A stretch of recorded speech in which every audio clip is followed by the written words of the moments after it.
And our Chief Executive Officer at Kari Asset Management Limited, Johnson Chukwu, joins us now for more on this. Mr. Chukwu, a pleasure having you on the program. Thank you, Teniela, for having me. Good evening. Good evening. Let's begin with your thoughts on the big move by El Salvador and the feasibility of Bitcoin as a legal tender. I think my first comment is that it's a big boost for Bitcoin or for cryptocurrency. Just like Elon Musk's consistent and adoption of Bitcoin or cryptocurrency had been a major boost to adoption of cryptocurrency. I think El Salvador adopting cryptocurrency or Bitcoin as legal tender could actually open the door for some other economy that are challenged to also adopt Bitcoin or other cryptocurrency as medium of exchange or legal tender. So it's a major boost to adoption of cryptocurrency. The challenges are the wide fluctuations we've seen in the currency in Bitcoin, which you rightly pointed out, lost about 20% intraday on the first day that El Salvador adopted it. Again, there are also concerns about illicit flow of financial assets using cryptocurrency as a medium. So that the world has not come to terms with how to deal with instances where cryptocurrency has been adopted for illegal purposes or for remittance of funds that are not legitimate or illegal. You know, there's been a general fall in the price of Bitcoin. What can we credit this to? And could this have contributed to El Salvador's faltering start to the new legal tender? Well, I think two things that could have contributed to that is one, we observed that there were glitches or technological hiccups that led to the pulling down of Chevo, that is the Bitcoin that El Salvador has adopted. And then subsequently that was restored. And then you had political opposition to the extent that we are demonstrating in front of the parliament and in front of the Supreme Court. The strong oppositions within the country to the adoption of cryptocurrency.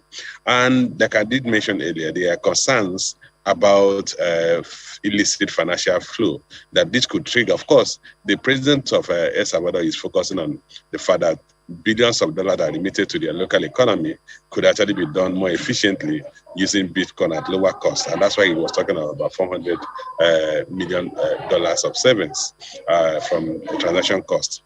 But the key thing is that the world is concerned how this will play out, and then there is internal opposition as well as the technological glitches that contributed to the loss in value of that currency on that day. But beyond that, we've always cryptocurrencies, particularly Bitcoin, has witnessed wide gyrations in value over the past couple of months. So that cannot be ruled out from the fact that it will still continue to suffer such gyrations or wide movements in value over the coming weeks.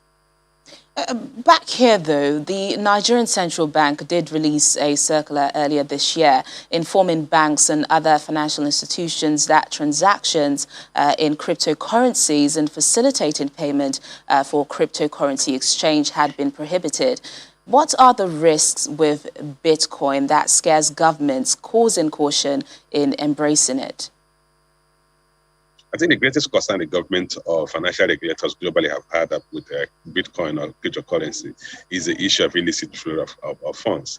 If you follow these stories about Bitcoin in the past couple of